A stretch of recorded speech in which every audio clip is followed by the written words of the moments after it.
दोस्तों, tally prime course की इस श्रृंखला में पिछली क्लास में हम लोगों ने डिस्कस किया था कि आप अपने स्टॉक को, अपने गुड्स को एक गोडाउन से दूसरे गोडाउन में किस तरह से ट्रांसफ़र कर सकते हैं। उसी कड़ी को आगे बढ़ाते हुए आज हम अकाउंट्स के पॉइंट ऑफ व्यू से सबसे इम्पोर्टेंट टॉपिक को डिस्कस करने वाले हैं। जी हाँ दोस्तों, आज हम डिस्कस करेंगे बिल वाइज अकाउंटिंग ऑप्शन को। बिल वाइज एंट्री या बिल वाइज अकाउंटिंग एक ऐसा ऑप्शन है जिसके बिना हम अकाउंट्स मेंटेन करने की कल्पना भी नहीं कर सकते। इस ऑप्शन के माध्यम से ही हम अपने सभी पार्टीज, चाहे वो हमारा डेटर हो, चाहे वो हमारा क्रेडिटर हो, जिन लोगों से हम पैसा मांगते हैं या जो हमसे पैसा मांगते हैं, उनका बिल वाइज हिसाब किताब मेंटेन कर सकते हैं। सरल शब्दों में आप ऐसा भी समझ सकते हैं, मान लीजिए आपके लाइट के 5 बिल ड्यू हो चुके हैं और जब आप डिपार्टमेंट में वो बिल पे करने जाते हैं तो वहाँ पर जो व्यक्ति बैठा हुआ है वो अपने सिस्टम में चेक करके आपको बता देता है कि आपके किस बिल का कितना अमाउंट ड्यू चल रहा है। इसी सिस्टम को हम बिल वाइज अकाउंटिंग कहते हैं। बिल वाइज अकाउंटिंग मेंटेन करने से ही हमें ये पता चलता है कि हम किस पार्टी से पैसा मांगते हैं और किस बिल का मांगते हैं।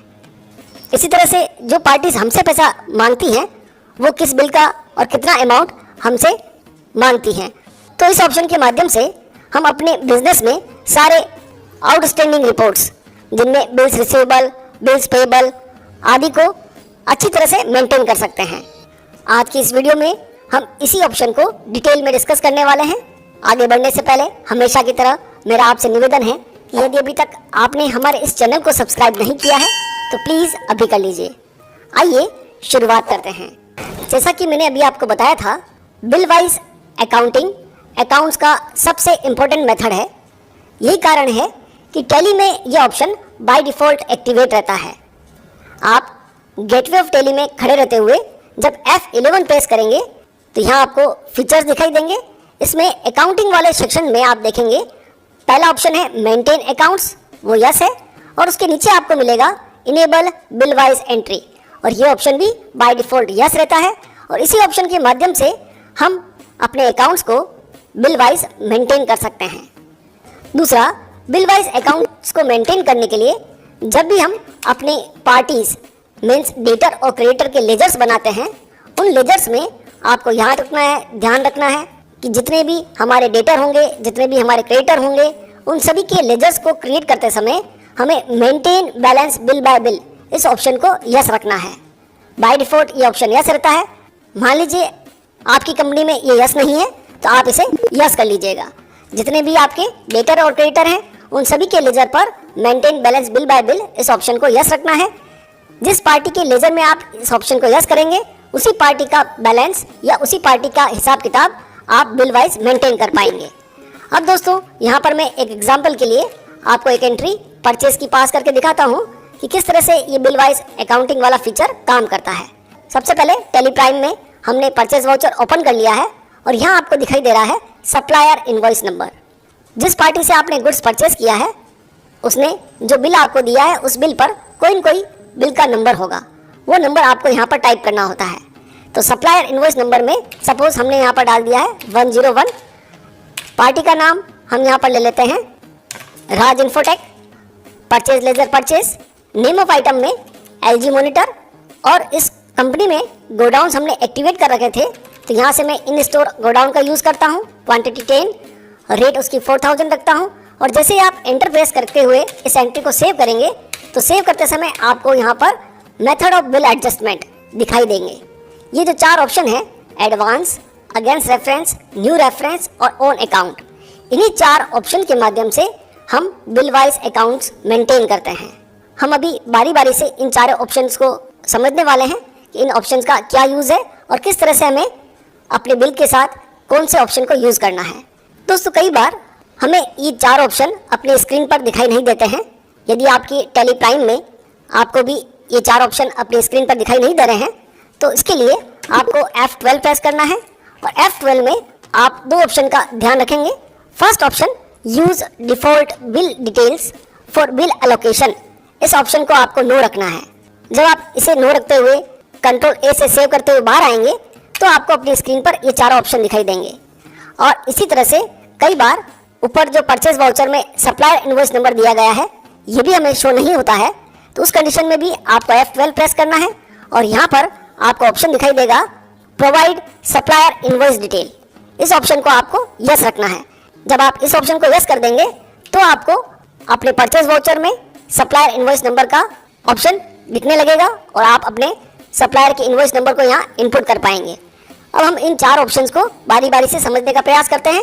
मेथड ऑफ बिल एडजस्टमेंट में सबसे पहला ऑप्शन होता है न्यू रेफरेंस। आप देख रहे होंगे न्यू रेफरेंस बाय डिफॉल्ट पहले से एक्टिवेटेड है या सेलेक्टेड है। जैसा कि इसका नाम है न्यू रेफरेंस, न्यू मीन्स नया, रेफरेंस मीन्स बिल या इनवॉइस। टैली में बिल या इनवॉइस को रेफरेंस कहा गया है। जब भी आपको कोई नया बिल मिलता है या आप अपने कस्टमर को गुड्स सेल आउट करते समय नया बिल देते हैं तो उस कंडीशन में हमें न्यू रेफरेंस ऑप्शन का यूज करना होता है। यह option by default he select हो जाएगा, आपको इसे सेलेक्ट करने की आवश्यकता नहीं पड़ेगी। और न्यू रेफरेंस ऑप्शन का हम यूज करेंगे अपने परचेज वाउचर के लिए और सेल्स वाउचर के लिए, क्योंकि इन दोनों वाउचर्स के माध्यम से ही हम नए बिल के साथ एंट्रीज को पोस्ट करते हैं। तो न्यू रेफरेंस मीन्स नया बिल। देन अगला ऑप्शन होता है अगेंस्ट रेफरेंस, AGST-REF। किसी भी बिल के अगेंस्ट में पेमेंट लेना या किसी बिल के अगेंस्ट में पेमेंट देना, इन दोनों ही कंडीशन में हमें अगेंस्ट रेफरेंस ऑप्शन का यूज करना होता है। और ये ऑप्शन हमारे payment voucher, receipt voucher, general voucher, debit note और क्रेडिट नोट, इन सभी वाउचर्स में बाय डिफॉल्ट एक्टिवेट रहता है। इसे भी आपको सेलेक्ट करने की आवश्यकता नहीं पड़ेगी। अगला ऑप्शन है एडवांस। जैसा कि इसका फिर से नाम आ रहा है एडवांस। जब भी आप किसी पार्टी से एडवांस लेते हैं या आप किसी पार्टी को एडवांस देते हैं तो ये ऑप्शन आपको खुद सेलेक्ट करना पड़ेगा, ये बाय डिफॉल्ट सेलेक्ट नहीं होगा। और लास्ट ऑप्शन दिया गया है ऑन अकाउंट। ये ऑप्शन कुछ विशेष कंडीशंस में ही हमें सेलेक्ट करना होता है। जब भी आप किसी पार्टी के लेजर पर कोई इफेक्ट डलवाना चाहते हैं तब आप इस ऑप्शन का यूज कर सकते हैं। मीन्स यदि आपको किसी पार्टी की बिलिंग की इन्फॉर्मेशन नहीं पता है कि कौन से बिल का अमाउंट आपको एडजस्ट करना है तो आप उस कंडीशन में ऑन अकाउंट ऑप्शन का यूज कर सकते हैं।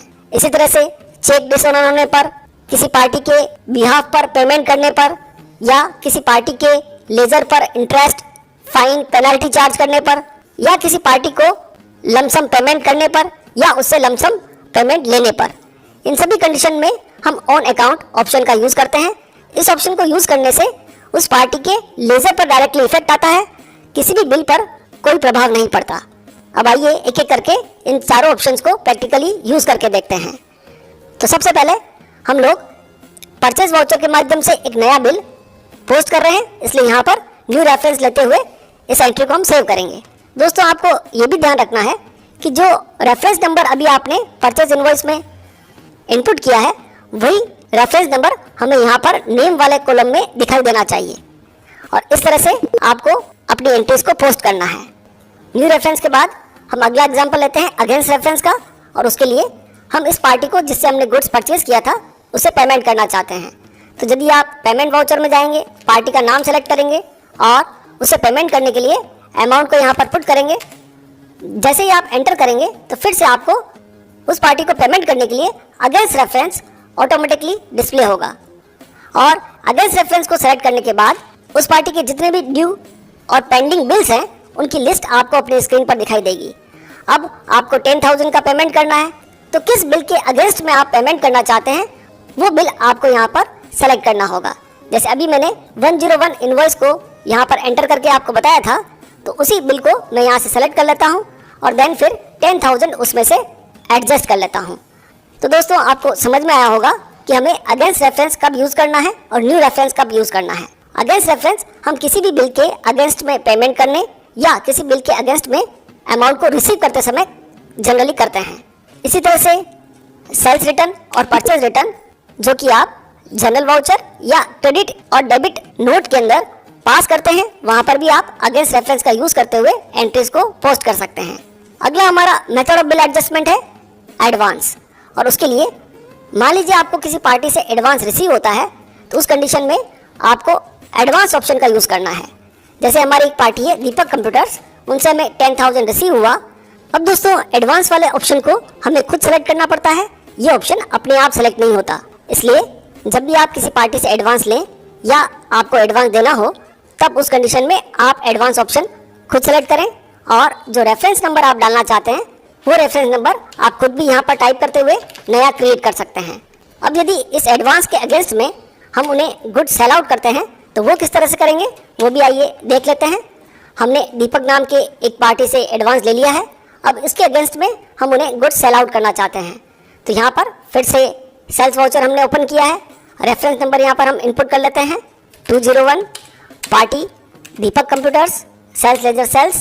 गुड्स हम सेल आउट करना चाहते हैं LG मॉनिटर। गोडाउन हमारा इन स्टोर रहेगा। 10 हम क्वांटिटी सेल आउट करना चाहते हैं। 50,000 का गुड्स हम उन्हें सेल आउट कर रहे हैं। लेकिन जैसे आप एंटर करेंगे तो उस कंडीशन में यहाँ पर सेव करते समय टैली आपसे मेथड ऑफ बिल एडजस्टमेंट पूछेगा। तो जैसा कि मैंने अभी आपको बताया था कि किसी भी बिल के अगेंस्ट में यदि आपके पास पहले से अमाउंट रखा हुआ है तो उसे एडजस्ट करने के लिए हमें यूज़ करना होता है अगेंस्ट रेफरेंस ऑप्शन का। और यहाँ पर जब आप अगेंस्ट रेफरेंस यूज़ करेंगे तो उस पार्टी के सारे पेंडिंग बिल्स और उन पेंडिंग बिल्स में आपको एडवांस का अलग से एक रेफरेंस दिखाई देगा। और चूंकि हमें अभी एडवांस एडजस्ट करवाना है 10,000 रुपीज़ तो यहाँ पर हम एडवांस वाले रेफरेंस का यूज़ करेंगे और उसमें से हमें केवल 10,000 ही एडजस्ट करवाना है। इसलिए हम यहाँ पर अमाउंट 10,000 पुट करेंगे और रेस्ट अमाउंट को न्यू रेफरेंस में लेते हुए नए बिल के आधार पर 40,000 उस पार्टी के ड्यूज में दिखाएंगे। तो अब आपको क्लियर हुआ होगा अगेंस्ट रेफरेंस और न्यू रेफरेंस और एडवांस ऑप्शन का हमें किस तरह से यूज़ करना है। इस तरह से मेथड ऑफ बिल एडजस्टमेंट में लास्ट ऑप्शन है ऑन अकाउंट। आइए उसे भी यूज़ करके देख लेते हैं। जब कभी भी आपके पास पार्टी की बिलिंग इन्फॉर्मेशन पूरी नहीं हो या आपको ये पता ना हो कि किस बिल से उसका अमाउंट एडजस्ट करवाना है तो उस कंडीशन में हमें ऑन अकाउंट ऑप्शन का यूज़ करना होता है। जैसे हमारी एक पार्टी है निर्मल एंड कंपनी और मान लीजिए इनसे हमें 10,000 रुपीज़ रिसीव हो रहे हैं।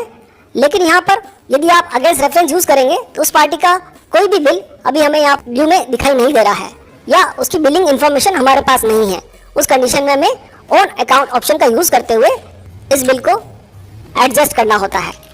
उसी तरह से यदि आपके किसी पार्टी का चेक डिसऑनर हो जाता है तो उसके लिए भी आप ऑन अकाउंट ऑप्शन का यूज़ कर सकते हैं। या फिर किसी पार्टी के बिहार पर जब आप कभी पेमेंट कर दें तो उस कंडीशन में भी आपको ऑन अकाउंट ऑप्शन का यूज़ करना होता है। तो दोस्तों ये चारों ऑप्शन काफ़ी महत्वपूर्ण ऑप्शन है। मेरा आपको यही सुझाव रहेगा कि आप इन चारों के मीनिंग को अच्छी तरह से समझिएगा और उसके बाद इनकी प्रैक्टिस टैली प्राइम में ज़रूर कीजिएगा। नेक्स्ट क्लास में हम इसी ऑप्शन को आगे बढ़ाएंगे और आउटस्टैंडिंग रिपोर्ट्स के बारे में सीखेंगे कि किस तरह से हमें अपनी पार्टीज़ के ड्यूज़ देखने होते हैं, उनकी रिपोर्ट्स को किस तरह से एक्सेस करना होता है। ये सारा कुछ हम नेक्स्ट क्लास में डिस्कस करेंगे। यदि आज का हमारा ये वीडियो आपको पसंद आया हो, उपयोगी लगा हो, ज्ञानवर्धक लगा हो तो आप इसे ज़रूर लाइक करें, शेयर करें और कमेंट करें। आज की क्लास में इतना ही। मिलते हैं अगली क्लास में। तब तक के लिए खुश रहिए, सीखते रहिए, सिखाते रहिए। वीडियो देखने के लिए आपका बहुत बहुत धन्यवाद।